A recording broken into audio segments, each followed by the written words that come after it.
Church. Morning. Are you all happy? Are you all happy?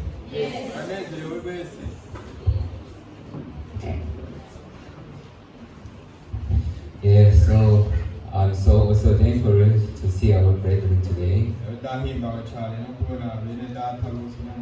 And when I listened to testimony, I really found that all our brethren were blessed through the seminar. rero by'ukuri igihe nariko ndumviriza intahe nabonye yuko bene data bashoboye guhezarirwa muri seminere. So I'm really thankful to God who lead us for the blessing. Rero nafise amashimwe menshi ku Mana kuko yaturukiye imihezagiro. I wish that the word of God will stay in your heart continue. Ndipfuza yuko ijambo ry'Uhoraho ryokwama mu mitima yanyu ubudasiba. And to lead over your spiritual life also. Kugira ngo inarongore n'ubuzima bwanyu bw'Mpwemu. Let's open 2 Samuel. Reka twugurure muri Samueli wa kabiri. 2 Samuel chapter 16. Samueli wa kabiri ikigabane ca 16 from verse 1. kuva ku murongo wa mbere. 2 Samuel chapter 16 from verse 1 up to 14. Samueli wa kabiri ikigabane ca 16 kuva ku murongo wa mbere gushika ku w'14. If you are ready, we read in Kirundi. Nimba mwiteguye turasoma mu Kirundi. Ziba abeshera Mefibosheti, maze Dawidi aminutse impinga gatoya ahura na Ziba umuntu wa Mefibosheti, azanye indogoba zibiri ziriko amatandiko ziremetse amarobe y'imitsima 200 n'imisoko 100 y'inzabibu zumye n'amatunda ashishirije 100 n'umukuza wa vino. Umwami abaza Ziba ati ibi ni ivyiki? Ziba aramwishura ati indogoba nizo kugira ngo abo mu rugo rwawe bazigendereko mugenzi, umutsima n'amatunda navyo n'induhuro y'imikangara, vino nayo niyo guhembura abazogwira isari mu bugaragwa. Umwami aramubaza ati mbega mwene shobuja we ari hehe? Ziba aramwishura ati erega yigumiye i Yerusalemu, kuko yavuze ngo uyu munsi ab'inzu ya Isirayeli baramusubiza ku ngoma ya se. Maze umwami abarira Ziba ati heraba ibyari bya Mefibosheti byose ndabikugabiye. Ziba aramwishura ati ndagukuriye ubwatsi mwami wanje nyen'ingoma, urakarama untonesha. Shimeyi atuka Dawidi. Maze umwami Dawidi ashitse i Bahurimu, hasohoroka umuntu wo mu muryango wa Sawuli yitwa Shimeyi mwene Gera, agenda aramutuka inzira yose. Agenda aratera umwami Dawidi amabuye n'abantu biwe bose, kandi abantu bose n'abahizi bose bari bamuhagatiye iburyo n'ibumoso. Uko niko Shimeyi yagenda aramutuka ati genda urakagenda wa mwicanyi we, wa mugesera we, Uhoraho agusubije ku mutwe amaraso yose y'ab'inzu ya Sawuli, uwo wishize mu gishingo ciwe ukiyimika. None Uhoraho agabiye Abusalomu umuhungu wawe ubwo bwami. Awa ubuyobe bwawe uragukoze nk'uko uri umwicanyi. Maze Abishayi umwana wa Serubiya abaza umwami ati ariko ni iki gituma tureka uwo muvyimba w'imbwa ukagenda aragutuka ga mwami wanje nyen'ingoma? Hinge njabuke ndamuce izosi. Umwami aramwishura ati dusangiye iki ga yemwe bana ba Serubiya? Iyaba antutse Uhoraho ari we yamubariye ati tuka Dawidi, hari uwoshobora kumubuza? Ati ivyo ubitewe n'iki? Mbere Dawidi abarira Abishayi n'abantu biwe bose ati, ko umwana wanje nikuriye mu nda arondera agatwe kanje, mbega urya mu Benyamini we ntarushiriza? Nuko mureke antuke, kuko Uhoraho ari we yamimubariye. Kumbure Uhoraho azoraba ayo mbonye ampe ibyiza mu gishingo c'iyo mvumwe uyu munsi. Nuko Dawidi n'abantu biwe bakomeza inzira, Shimeyi nawe agenda akikamye umusozi abangikanye nawe, amutuka ingenda, amutera amabuye, asura umukungugu. Nuko umwami n'abantu bose bari kumwe nawe bashika i Ayefimu aruhukirayo.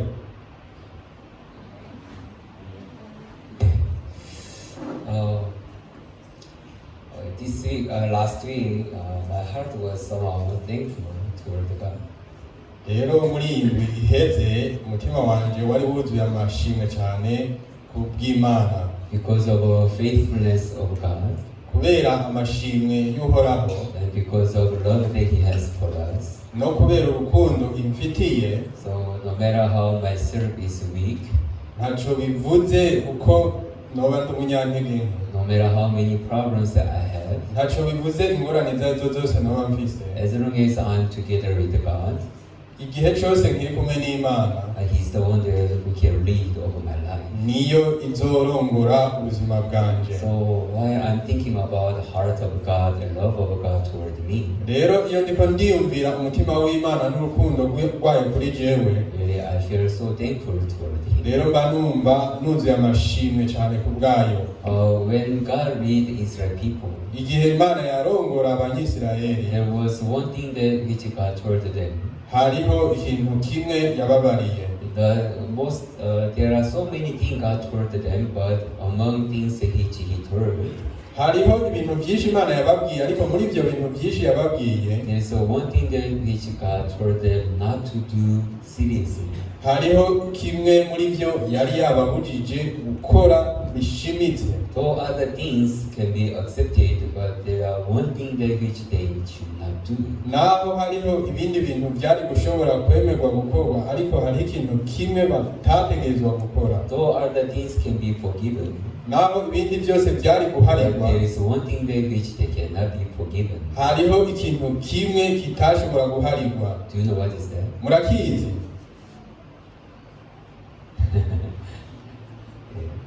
That is the not to believe in God. Cyari ikintu cyo kuba utizera Imana. God told them not to worship other idols. Imana yari yarababujije gusenga ibindi bigirwamana. They must believe in God. Bategerezwa kwizera They Imana, must follow God. bategerezwa gukurikira That Imana. is the one thing that they should not do. Ico ni ikintu rero batategerezwa kwirengagiza, To depart from God. kuja kure y'Imana, Not believing in God. kutizera Imana. That is the one which God told them not to do it. Ico rero nico Imana yari yarababujije ngo ntimuze mugikore. And why Israel people are cursed? None ni kubera iki Abanyisirayeli Why bapfuye? God destroyed Israel? Ni kubera iki yabarimbura? Why they became slaves? Ni kubera iki babaye inyagano? Because finally in their heart they do not worship God, they do not believe in God, they just follow their own idols. Kubera ko amaherezo mu mitima yabo ntibahimbaje Imana, ntibashize hejuru ijambo ry'Imana. Though they distrust God, though they complain, everything, God changed His heart and blessed them again and able to lead their life again. Naho bidodomba bagakora ibintu byose mu kutizera, Imana yaguma ihindura imitima wayo ibarongora. Though they do many evil things in front of Him, Rero naho bakora ibintu bibi byinshi imbere yayo, God was full of mercy and grace, Imana yari yuzuye impuhwe nyinshi n'ubuntu, so God could forgive them again. kuko yaguma ibababarira ukundi. But problem is Israel, they depart from God. Ariko ingorane nuko Abanyisirayeli baja kure y'Imana, So there was no way that God could bless them again. rero nta bundi buryo Imana yari gushobora kubahezagira kandi, Because their heart is no longer with God. kubera ko imitima yabo ntiyari ikiri kumwe n'Imana. They believe other idols. Bizeye ibindi bigirwamana. So though God was full of grace and mercy, nothing could come to them and to save their life. Rero naho Imana yari yuzuye ubuntu n'impuhwe nyinshi, nta kintu na kimwe cyashoboka kugira ngo ibaze. So if we see book of Mark chapter 3, rero iyo uravye muri Mariko kigabane ca gatatu, Mark chapter 3 verse 28 and 29. Mariko kigabane ca gatatu,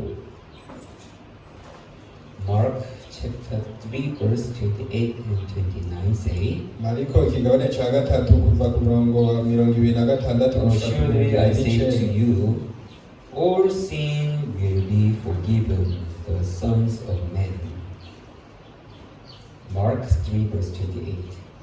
Mariko ikigabane ca 23 umurongo wa 28 haravuga ko ndababwira ukuri abana b'abantu bazoharirwa ibyaha byabo byose n'ibirogotano byose bazorogota.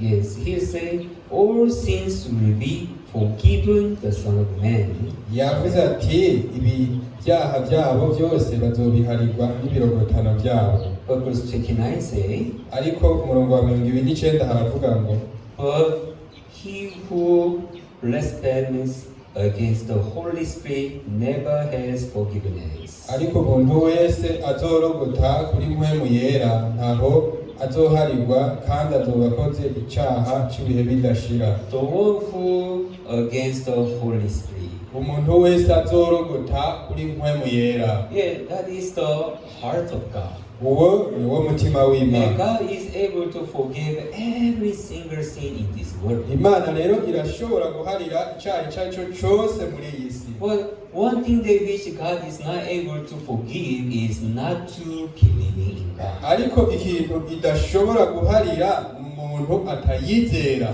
Yeah, when they believe in God, God is able to do something for people.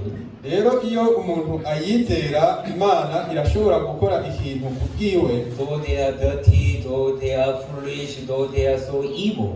Naho banduye, naho ari abanyakibi, As long as they believe in God, while they are together with God, still mercy of God, blessing of God, grace of God could reach up to us. rero kuva bacizeye Imana, Imana iguma ibakorera. So that though we stand in front of God as the sinner, though we stand as a wicked one, God still can forgive us. Ku buryo naho tuba duhagaze imbere yayo nk'abagabitanya abantu b'abanyabyaha, Imana iba ifise ubushobozi bwo kuduharira. But in our heart, if we have a heart that not to believe in Him, ariko mu mitima yacu igihe dufise umutima wo kutayizera, nothing could come from God to us. nta na kimwe gishobora kuva ku Mana kituzako. So most important thing of our life is whatever, however we are, to believing in Him is the most important point. Rero ikintu ngirakamaro ni uko twoba turi kose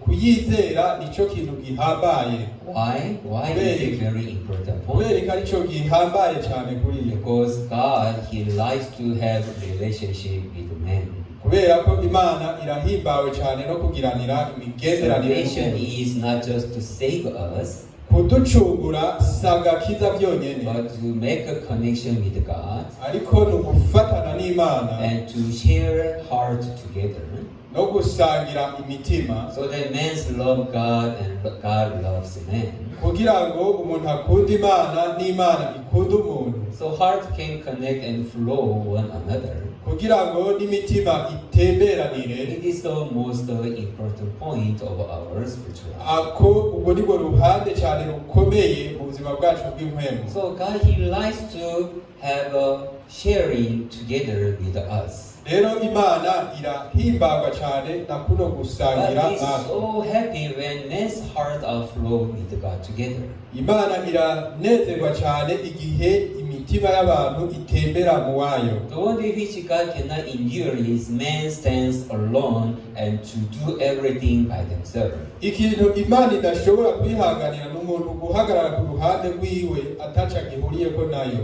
Now we have to think about how do I lead my life. Rero ubu twiyumvire ngo ni gute ndongora ubuzima bwanje. Mostly people they follow their good sense of self.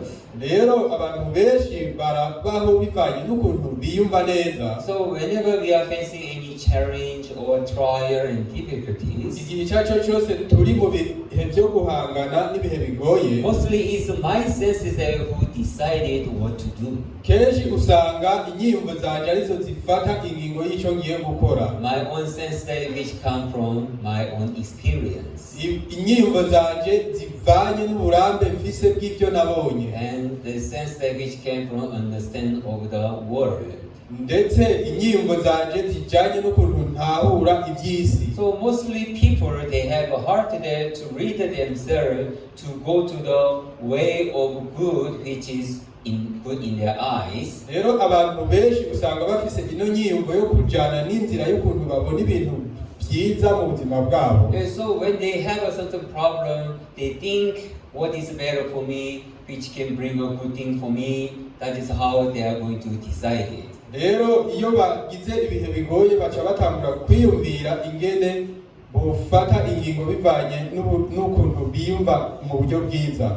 We think that it is good opportunity, then we just decide there to follow. Ati ndivyo ndibaza n'akaryo keza rero ni byiza ko nobikurikira. If we think that it is bad, then we decide to avoid. Iyo twiyumviye naho ko ari bibi duca twiyumvira kubihunga. So mostly we can see ourselves, it is my own sense that which read over myself, it is not a God who lead over my life. Rero kenshi duca dusanga inyiyumvo zacu arizo zituma turongora ubuzima bwacu ariko bitavuye ku Mana. Even last week I was thinking about my life. Ndetse no mu ndwi iheze nariko ndiyumvira ku bijanye n'ubuzima bwanjye. Since I received salvation, inyuma yuko nakiriye agakiza, and though I'm the man of God who was following him and who are believing in him. Naho n'umukozi w'Imana nayizeye nkaba ndanayikurikira. How many times am I really follow way of God? Ni inshuro zingahe by'ukuri nakwirikiye inzira y'Imana? Exactly to explain how many times am I commit myself in the hands of God, him to lead of me. Nshaka gusobanura neza na neza ati ni inshuro zingahe natumye Imana ariyo indongora. Why I'm thinking about that? None igihe nariko ndabyiyumvira, I could discover one thing clearly. hari ikintu kimwe nashoboye kubura neza. I'm not the one who who committed myself in the hands of God. Rero sindi umuntu nishikanye mu biganza by'Imana. Always there is my judgment there to decide to follow which is good for me, which is right in my eyes. Imisi yose haba hariho urubanza rw'ingene mfata ingingo y'ibintu byiza ku buzima bwanje. Really, God is waiting for me to commit myself in His hand. By'ukuri Imana yo ibindindiriye kugira ngo nishikane mu biganza byayo. So that He can read over my life fully by His grace. Kugira ngo irongorere ubuzima bwanje byuzuye mu buntu bwayo. But though I believe in God, I knew God in my heart. Ariko naho nizera Imana kandi ndayizi mu mutima wanje. The moment that which I need to decide something, igihe nshatse gufata ingingo ku kintu kanaka, it is not a face that which read of me, but it is my own sense of self. Usanga atari ukwizera ku ndongora ariko ndongorwa n'ukuntu jemba niyumva. It will be good, so I like it to have it. Ati iyo ari ciza nca numva nshimishijwe no So kugifuza. this is bad, it is a burden, so I should prepare something to avoid. Ati iki kiragoye ni kibi rero reka ntegure ikintu cyo kugihunga. That is how my own judgment which read me first before God begin to read over my life. Ubwo niko rubanza rwanje rundongora imbere y'Imana. So mostly when men separate from God, rero inshuro nyinshi iyo abantu batandukanye n'Imana, what Satan has to teach the people ibyo umugwanizi yabigishije is to read their life through the sense of self. nukurongora ubuzima bwabo bivanye nuko biyumva. Yeah, so we feel like that is very right and it is something that which is good for me. Rero tuba twumva ari ibintu by'ubunyakuri kandi byiza kuri twebwe. Yeah, so that we are not able to commit ourselves in the hands of God to read over my life. Tugasanga tudashobora kwishikana mu biganza by'Imana birongora ubuzima bwacu. Really, God is not able to read our life to be perished. Bana bene data, Imana by'ukuri ntishobora kuturongorera mu buzima bwo guhona. As long as we believe in God, igihe cyose tuyizeye, really God never have a plan to read our life into the parish. by'ukuri Imana nta mugambi wo kurongorera ubuzima bwacu mu kurimbuka ifise. The plan of God is to lead us into the way of grace and blessing. Integuro y'Imana turongorera mu nzira y'ubuntu n'umuhezagiro. That is the heart of God. Uwo ni wo mutima w'Imana. Yes, machine. Praise Jesus. Brethren, do you believe that really in the guidance of God there is a grace and blessing only? Bene data, murizera by'ukuri ko mu burongozi bw'Imana hariyo ubuntu n'umuhezagiro gusa? If really we believe that there is no reason that we cannot commit ourselves in the hands of God. Hamwe twoba tubyizera nta mpamvu n'imwe yobibaho yuko tutishikana mu biganza by'Imana. As we know, if we have enough money, we can rejoice everything, right? Nkuko tubizi, hamwe twoba dufise amafaranga menshi twoshobora kunezererwa ibintu byinshi, sivyo? You don't know? Sivyo? You know, right? Murabizi. With the money, we can enjoy everything. Hamwe n'amafaranga turashobora kunezererwa ibintu byose. We know very well. Turabizi neza. That's why there's no one who doesn't like money. Nico gituma atanumwe atarondera amafaranga. It's not so. Siko biri. Anyone who doesn't like money here? Ninda adakunda amafaranga hano. I like to live as a beggar. Ati je kunda kubaho nk'umusabirizi. I'm the person who likes to live a life without money. Ndi umuntu wa mbere adakunda kubaho kubera amafaranga. There's nobody here, right? Nta n'umwe ahari, si? Yeah, I know without money is miserable. Ndabizi yuko ata amafaranga mu buzima bw'amagorwa. Only one person. N'umuntu umwe gusa. Others are ready to live without money. Abandi muriteguye kuba ata amahera kugira. Yeah, that's why mostly people they like to rely on cash. Nico gituma abantu benshi usanga bakunda kubaho bisunze amahera. Then what about God? Ariko mbe ku ruhande rw'Imana naho Does He have a plan to curse us? mbe irafise umugambi wo kutuvuma? Does He have a certain bad heart there to read my life, enter into perishment? Mbe irafise uno mutima mubi wo kuturongorera mu kurimbuka? It is not so. Siko biri. Then why we are not able to have a hope toward God and to commit my life into hands of God? None ni kubera iki tudashobora kubaho twisunze Imana ngo tuyishikanire? Because we are living with the sense of the self. Kubera ko tubayeho bivanye n'inyiyumvo zacu. Yeah, when God read us, Igihe Imana iturongora, He is not going to read us only enter into the peace. ntiturongorera mu kwinjira mu mahoro gusa. But what flesh is expecting, Ariko what my flesh is ariko expecting, icyo umubiri wanjye uba witeze it is to have a just peace and joyfulness and comfortableness. ni ukugira amahoro gusa no kuba mu bihe by'ibihimbano. People doesn't like this flesh go through problem, challenge, and difficulties. Abantu bantu rero ntibakunda uno mubiri ko uja mu mihigo n'ingorane. So there is no one who decided something to enter into difficulties. Rero nta n'umwe yigera afata ingingo zo kuja mu bihe bigoye. Is not so? Siko biri. This is something that is bad. I cannot. Let me hide myself. Ati ibi ni ibintu bigoye, ndabishaka reka ninyegeze. It will affect my life, so I should not accept this. Rero kubera ko bikora ku buzima bwanje sinshaka kubyemera. Yeah, when you make such a decision, Rero igihe dufata ingingo nk'izo, always we make a decision to bring our peace into the flesh. kenshi dufata ingingo zizana amahoro mu mubiri, Comfortableness. kuba mu bihimbano. Then we can just enjoy, right? hama tukanezerwa kubw'ibyo. Yeah, people like to just have a joyfulness in their flesh. Rero abantu bakunze kuba muri uno munezero w'umubiri. Though there is the word of God, though there is the guidance of God, naho hari ijambo ry'Imana n'uburongozi bwayo, always the judgment of the sense of self is the one that who read my life first before works of God. Iminsi yose urubanza rw'inyiyumvo zanje nuruturongorera kuja kure y'Imana. But the one which God wants to do, ariko Imana icyo ishaka ko dukora, He is the one that who wants who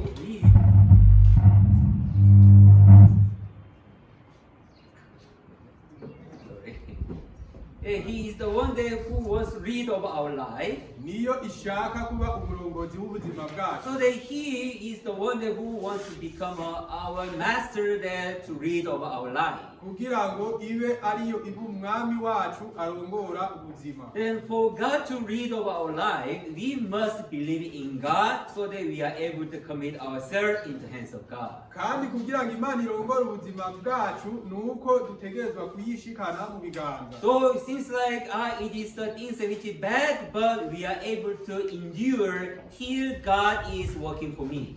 rero naho ibihe biba bigoye kuri twebwe turashobora kubyihanganira gushikaho Imana idukorera. Seems like the curse is coming upon me, but God, I not follow my own way, but even this I commit in your hands. naho haba hari ibihe bigoye mu gihe twizeye Imana turavuga ati Imana sinshaka kurongorwa n'inzira zanje ndishikanye mu biganza byawe. Because God, when you work for me, kubera ko igihe Imana inkoreye, surely you never leave me alone here. ndazi yuko utazonsiga jenyene You hano. are going to lead me into the way of grace. uzondongorera mu nzira y'ubuntu. So God, I believe that you are the one that who will save me from this curse. Mana ndizera yuko ari wewe uzondokora ukankura muri uno God, really, mutima. I believe that you are the one that who will make me to smile. ndizera yuko ari wewe uzotuma haza akamwemwe. Though now I'm sad, though now I'm crying. naho uno munsi mbabaye ndiko ndarira, But God, I do not want to just be free through my own sense of the self. ariko sinshaka kubaho nidegembeje bivanye n'ukuntu jewe niyumva, But I want to be happy through your works. ariko nshaka kuba mu munezero biciye mu bikorwa byawe. Yeah, really, even when I look at my life, rero naje igihe ndiko ndara mu buzima bwawe, many times I trust my judgment of the sense of self. inshuro nyinshi nsanga nizera urubanza ruvanye n'inyiyumvo zanje. This is something that which is bad, so I should not take it. I should avoid it. ati iki ni ikintu kibi sinkwiye gucakira reka ndagihunge. It's not something that which I can handle it, so I cannot try. si ikintu nshobora kugerageza. So always my judgments which come from the sense of self is the one that who read of my life.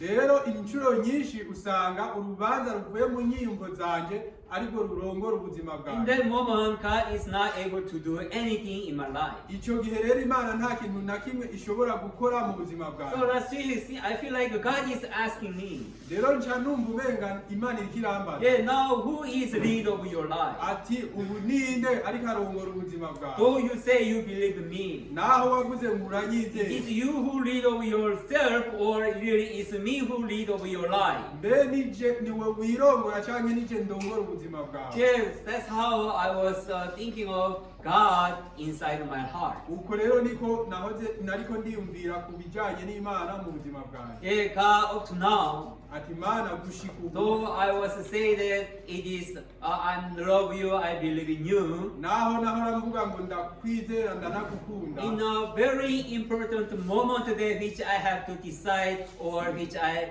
make a judgment, igihe kiba ari ngirakamaro c'uko mfata ingingo canke nshiraho urubanza, it is my sense of self is the one who make it everything to do it, not by faith. si ni inyiyumvo zanje zituma c'urubanza ariko bitavuye mu kwizera. Yeah. Yes. Can you hear me? Muranyumva? Ah, Muranyumva? it's just off. Just off. subira uzimye gato. Yeah, so you hear me, right? Uranyumva sivyo? Is okay? Ni sawa? Yes.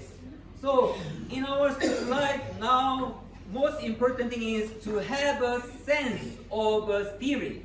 Rero mu buzima bwacu bw'impwemu ikintu ngirakamaro no kugira ino nyiyumvo y'impwemu. Yeah, to deny my own sense of self, no guhakana inyiyumvo yiwanje but bwite. through faith the following sense of the spirit, ariko biciye mu kwizera mu gukwirikira ino nyiyumvo ya mpwemu, so that we can give opportunity to God for him to work in my life. kugira ngo duhe akaryo Imana ko gukorera mu buzima bwacu. Because that is the joy of God. kubera uwo ni wo munezero w'Uhoraho. That is the happiness of God. uwo ni wo munezero w'Imana. This man is believing me ati uno muntu and aranyizera committing everything into my hand. kandi yarashikirije byose mu biganza So that byawe. God is so happy to see the faith rero Imana irahimbagwa no kubona and ukwizera able to walk clearly kandi igakora mu buryo and able to butomoye, lead us again into way of grace and blessing. ikanaturongorera kandi mu buryo bw'ubuntu n'imbabazi. That's why, as I say in the beginning, nibyo navuze mu ntango, though everything can be forgiven, naho ibintu byose bishobora guharikwa, but if our heart is not believing in God, ariko igihe imitima yacu itizera if Imana, ourselves is not rely on God through faith, iyo tutisunze Imana mu kwizera, then God is not happy with us. Imana ntishobora My kutunezeza. weakness, intege nke zanje, my problems, ingorane zanje, my foolishness, ubujuju bwanjye, everything can be forgiven and accepted. ibintu byose birashobora guharigwa It bikanemerwa. is not a problem on the side of God. si ingorane mu ruhande rw'Imana, But not believing in God and to do everything by myself, it is becoming a problem in our ariko life. kutizera Imana nkakora ibintu byanje ku ruhande rwanje bica biba ingorane ikomeye ku Mana. Originally, God forgave us. iyo Imana idashobora kuduharira, Why God saved us? ni kubera ko Imana yaducunguye, It is God to become a master of our life ni kugira ngo Imana ibe ariyo mwami w'ubuzima and bwacu, to lead us into way of grace and blessing. hama iturongorere mu nzira y'ubuntu n'imihezagiro. But in our eyes, everything looks burden and problem and difficulties and bad things. ariko mu maso yacu tuba tubona ibintu byose ari ingorane n'imitwaro. So though there is a great blessing, but always we avoid through the judgment which makes through the sense of the self. rero naho biba ari ibintu bihambaye ko twizera, duca tubikwepa kubera twumva dufise inyimvo yacu itandukanye. So now if you see the story that we read today, rero ubu hamwe woraba inkuru twasomye uyu munsi, David was entering into the sadness. Dawidi yari yinjiye mu mubabaro, He was being betrayed by the people. yari yahemukiwe n'abantu, Even he was being betrayed by his son.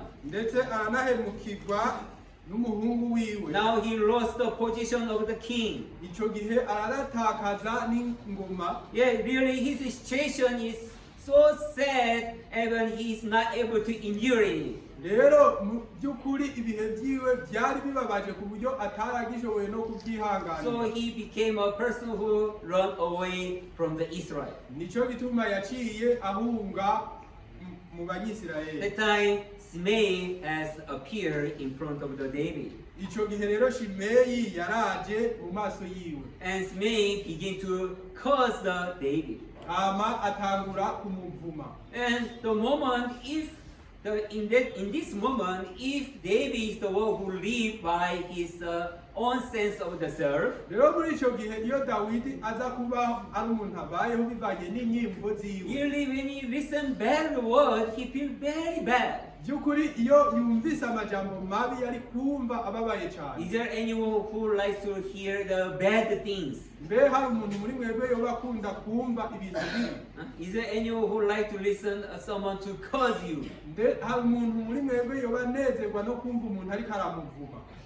No one, nta n'umwe. right? Everyone they like to listen good word, right? abantu bose bakunda kumva amajambo meza, sibyo? That's why even though you doesn't like somebody, but outwardly you are speaking good word, right? Nico gituma naho utoba ukunda umuntu mu buryo bw'inyuma usanga uri kuvuga amajambo meza, sibyo? Yeah, because that's how people they like to listen good things. kubera uko niko abantu bakunda kumva ibintu byiza. Even in Korea, there are famous comedy the movie. Ndetse no muri Korea hariho ikiganiro kimwe cy'amasanamu. It talks about how to speak good word that which makes people feel good and gain so many good things.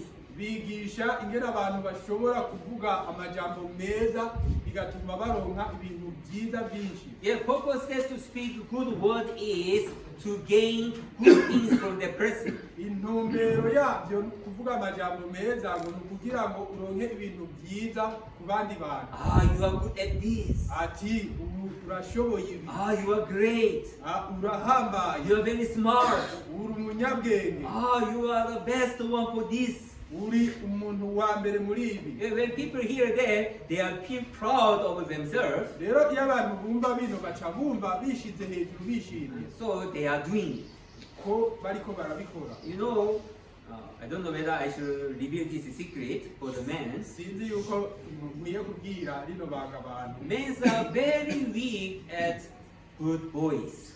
Abantu byukuri nabanyantege nke cyane mu bijanye n'amajwi meza. When women want to make him to do something, igihe umukenyezi ashaka yuko amukorera ikintu, the woman, you should not harass men.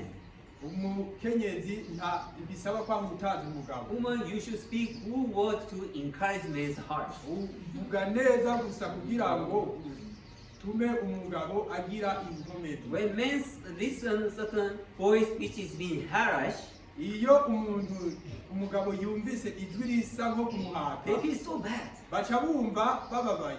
You know? Murabizi? But when men listen such a beautiful voice, ariko iyo umugabo yumvise rino jwi ryiza, men are so foolish. abagabo baca bacika ibijumba. Though they know it is lie, Naho baba bazi ko ari ububeshi, they know it is only mouth, barazi yuko ari umunwa gusa, but they like to do for you. ariko barakunda kubibakorera. Do you know? Murabizi? And I think you have to know this Ndibaza ko mukwiye kubimenya so that you can make men to move for you. kugira ngo mutume abagabo babirukira. Even between couples, Ndetse no mu bubakanye it's very good strategy for your husband to move for you. ni amayeri meza yo kugira umugabo wawe akwiyumvemo. The point is not for that today. Ariko sibyo nari ngambiriye uno munsi. But men, they like to hear good words. Ariko abagabo barakunda kumva amajwi There are meza. always people they like to follow which is for good for them. Ndetse abantu rero bama bakunze gukurikira bino bintu bumva ko ari byiza kuri So always our sense of the self is pushing us to follow or to decide or to do something which is good for them. ndetse n'inyiyumvo zacu usanga zikunze gukurikira cyangwa gukora bino bintu byiza kuri twebwe. And when men listen bad things, Rero igihe abantu bumvise amajwi mabi, immediately their heart is react to do even bad, even harsh. bukwi na bukwi mbere nabo baca bafata ingingo zo gukora nabi.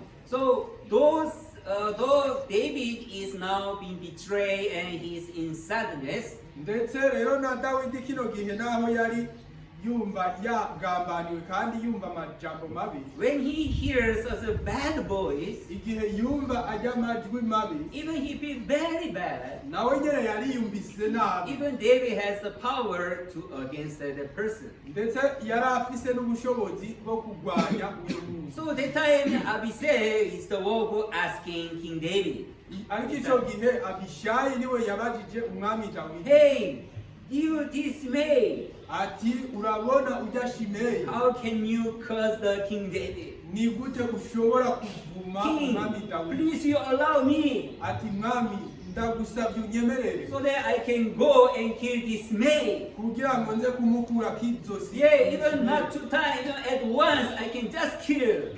Ndamwice inshuro imwe gusa. So please, King David, allow me for me to go and this king to kill this Dismay. Nukuri mwami Dawidi nyemerera ngende nice ujya Shimeyi.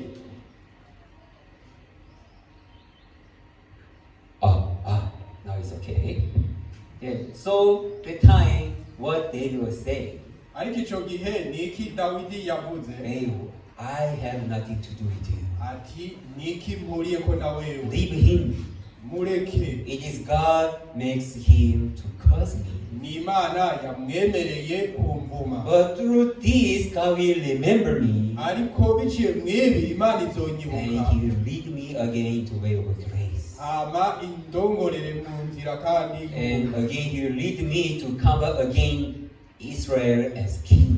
kandi izonyemerera kugaruka mu banyisirayeli umwami Yeah, here Abisai, rero kino gihe when Abishayi he hears such a bad word, igihe yumva ajyama jambo mabi immediately he made a judgment through the sense of the self. ukuri nabo yaciye aca urubanza bivanye n'inyimbo This ziwe man is so evil, is so bad. ati uyu Shimeyi ni inkozi y'ikibi cyane ni umuntu mubi This kind of person must be killed. uyu muntu nk'uyu akwiye kwicwa That is the judgment that which comes from the self, his own sense of the self.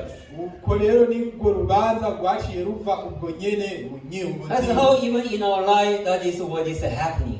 ndetse no mu buzima bwacu usanga aribyo biriko biraba When you feel bad, iyo twiyumva nabi and when you see something which we don't like, iyo tubonye ibintu and tudakunda things which you cannot understand, ibyo tudashobora gutahura even toward the people, ndetse no mu bantu why this man does like this, ati ni kubera ko uno muntu akora nk'uko why this man speaking like ni this, kubera ko uno muntu avuga nabi why this man behave like ni this, kubera ko uno muntu afise inyifato nk'iyi even the burdens, ndetse even n'imitwaro in your job, in your business. no mu kazi kawe no mu rudandazwa There rwawe always there are things that which we feel bad. iminsi yose haba hariho ibintu twiyumva nabi In that moment, who is the one that make a decision? none muri ico gihe ninde afata ingingo Is it yourself by sense of the self, mbe ni wewe ubwawe biciye mu nyimbo zawe or it is by the word of God, or by the guidance of God? canke ni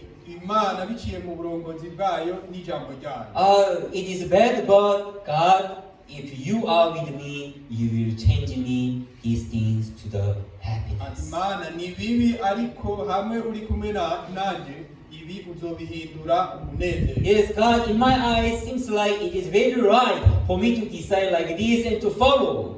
ati Mana ubu ni byiza yuko jewe mfata ingingo muri ubu buryo But God, I will not do that. ariko Mana singiye kubikora I commit in your hands. ndishikirije mu biganza God, you know, and you have a heart there to lead me into way of grace and blessing. urabizi kandi urafise uno mutima wo kundongorera mu buntu n'umuhezagizo So I will not follow the one which is right in my eyes, rero singiye gukurikira ibigaragara nk'aho ari byiza muri but I will wait till you work for me. rero nzorindira gushika umporere And that's how God is able to lead over my life to enter into way of grace and blessing. rero uku niko Imana ishobora kurongorera ubuzima bwanje mu buntu n'imihezagizo Brethren, one thing that we have to know clearly. rero bene data ikintu dukwiye kumenya I neza serve those things like it is good and right, but doesn't have a power to lead my life to enter into grace and blessing.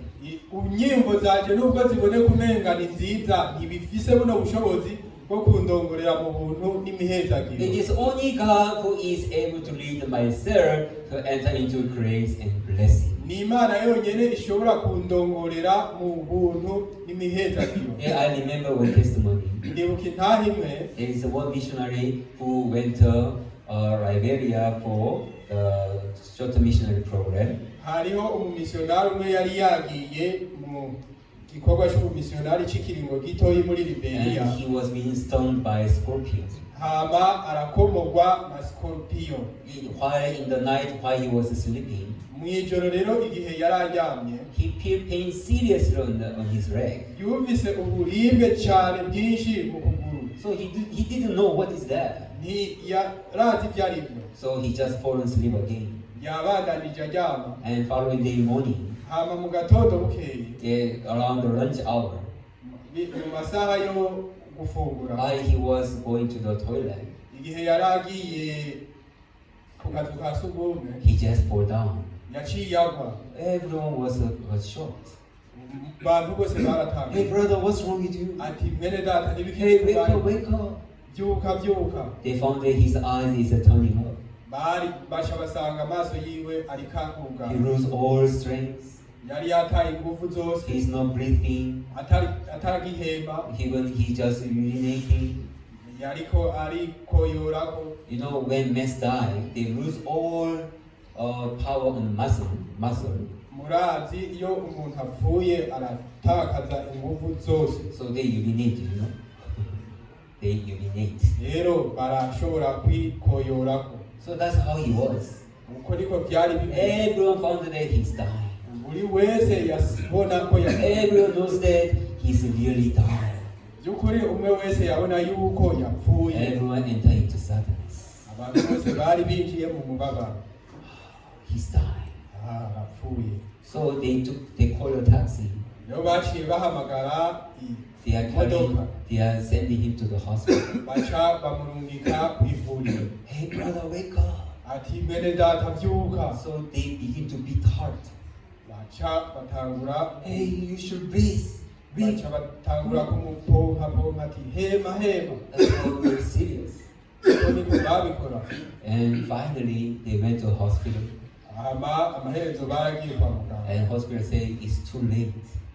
Kwa muganga barababwira ati mwatevye. Already all the poison is spread the whole body. Ati uburozi bwamaze kuzura umubiri wiwe wose. So now already blood is become very sticky. Ubu rero n'amaraso yiwe ariko aravura. So there is no the beats of the heart. Umutima ntugitera. So he's like a dead one now. Ubu asa n'uwapfuye. No reason to come to hospital. Mpamvu rero yo kumuzana Please help us. ati turabingize Go dufashe. like that, just do something for him. Naho bimeze uko gerageza murabe icyo mumukorera. Nothing they can do. Nta na kimwe dushobora gukora. You go at the hospital. Genda ku bindi bitaro. If you want to go at the hospital, for us, nothing able to do. Nimba mushaka kuja ku bindi bitaro kuri twebwe nta ngorane. So they call another taxi and send to another hospital. Rero baciye bahamagara iyindi taxi baca baraja ku bindi bitaro. And again, heart is being stopped. Kandi n'ubundi basanga umutima wahagaze. Hey, again, they beat hard. Rero baguma bagerageza gupompa umutima wiwe. So please come back a little bit. Rero uduhemu twaragarutse mu That kirere. time missionary called Pastor Ba. Ico gihe umwungere yaciye ahamagara Pastor Ba, ati mwungere pake our GC students are dying. ati umujinsi wacu ariko arapfa Because he was stung by scorpion. kubera ko yakomowe na scorpion. Now doctor said he will die. Abaganga bariko batubwira ko aza gupfa. Pastor, I don't know what to do. Mwungere rero sinzi ico ndi bukore. Can I speak to that the brother? Mbe novugana n'uwo mwene data. Yes, Pastor. Now he's with the consciousness. Ati ubu asa n'uri karagarukana na kenge buke. So he gave it to the phone. Rero yaciye amuha telefone. Hey Choi, Ati Choi, listen my word. ni wumviriza ijambo ryanjye. Now people say you are dying.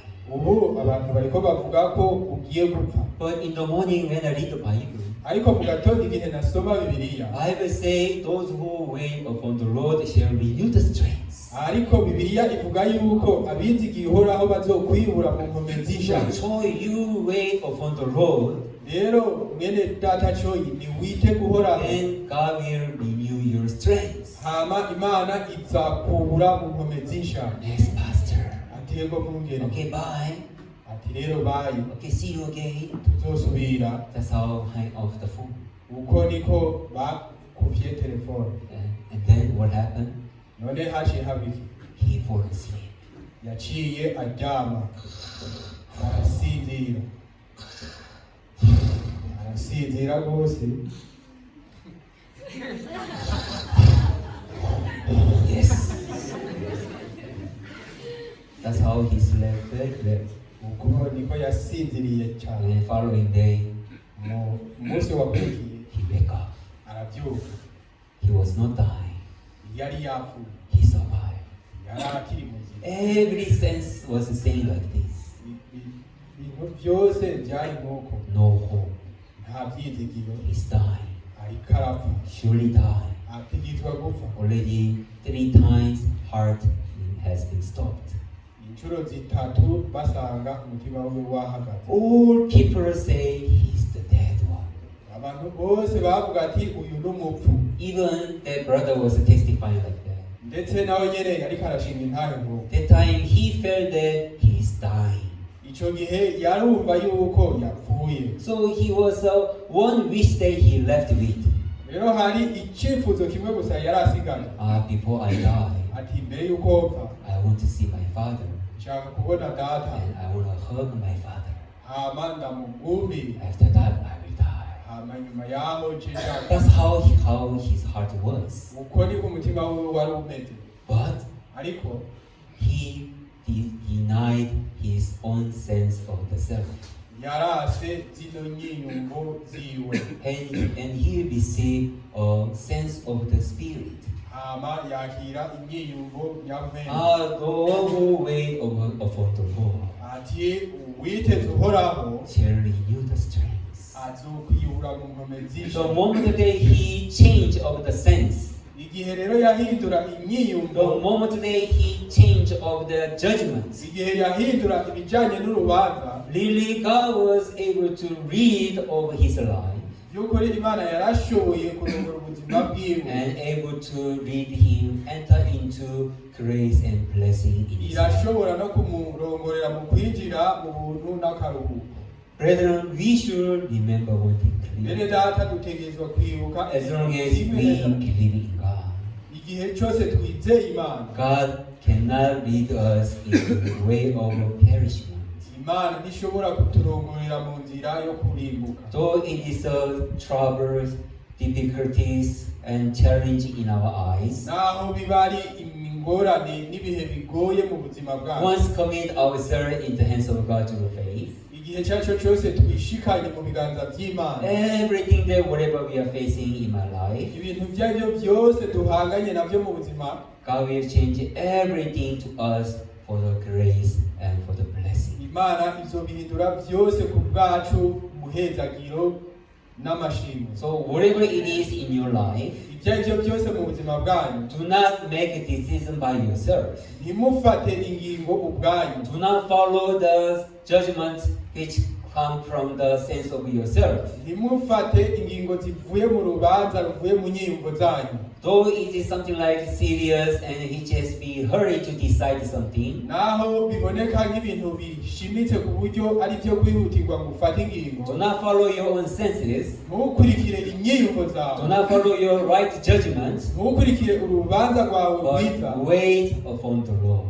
ariko niwitege uhoraho, For God to renew my strength and to lead me to enter into grace and blessing. kugira ngo Imana ikubure mu nkomezi z'isha itume winjira mu buntu n'imihezagiro. That's how your life can see clearly how God loves you so much Nuko rero niko ubuzima bwawe bushobora kubona ingene Imana igukunda cyane, and how really God blessed my life. n'ukuntu ingene Imana yaguhezagiye by'ukuri. It is not God. Ati ni Imana. It was myself who led me so that we are not able to have a peace and resting in our life. Si jewe nari gushobora kwirongorera mu kutagira amahoro n'umuhezagiro mu buzima bwanjye. Thank you so much. Murakoze cyane. Finish here today. Ndangirije hano Let's umunsi, pray. reka dusenge. Dear Heavenly Father, Mana data wo mu ijuru, really in our life, by'ukuri mu buzima it bwacu, is you who want to work for us. ni wewe ushaka gukorera mu It is buzima you bwacu, who want to bless us. ni wewe ushaka kuduhezagira. Our problem is Satan has been deceived us. Ariko ingorane ni uko Satani yaduhenda, He makes people to trust myself more than God. atuma abantu biyizigira mu gishingo cyo kwizera Imana. So always before you work for us, Iminsi yose imbere y'uko dukorera, it is my sense of self, the one who decide everything and we has been followed. ni inyiyumvo zanje zifata ingingo kandi zikanakurikira. But God, as David was rely on you, whatever it is, Ariko Mana nk'uko Dawidi yakwisunga muri buri kintu cyose yakora, and believe that you are the one who will bring him again to Israel and recover position of the king again. kandi akanizera yuko ari wowe uzomugarukana mu banyisirayeli ukamusubiza ku ngoma yiwe nk'umwami wabo. Also, you give us the faith natwe nuduhe uko kwizera so that each every matters which happening in our life, kugira ngo ikibazo icyo ari cyo cyose kiriko kiraba mu buzima bwacu we'll commit everything in your hands through the faith, tushikane byose mu biganza and byawe shall see the kwizera glory of God. hama tubone icubahiro God, I cy'Imana. pray for all our brethren, Mana ndasengeye bene data bose that you may bless them ubahezagire and read them their life, urongore n'ubuzima bwabo so that everyone may glorify your name kugira ngo uwo ari we wese ashire hejuru izina ryawe and can testify clearly how you has been together. hama baze bashinga intahe y'ingene wabanye nabo. God, we are so much thankful that though we have so many weaknesses, it is no longer a problem on your side. Mana data turashima cyane yuko naho turi abanyantege nke bitakiri ingorane mu maso yawe. You like to see only faith in our heart there to believe in you. Icyo unezerewe ni ukubona ukwizera kwawe gusa mu mitima yacu tukwizera. It is only one thing that you are asking us. Nicyo kintu kimwe cyonyine udusaba. Whatever it is, just to believe in you. Nicyo kukwizera cyonyine. Thank you, Lord. Turagushimiye mwami. We pray in Jesus Christ. Tubisenze mu izina rya Yesu Kristo. Thank you. Murakoze.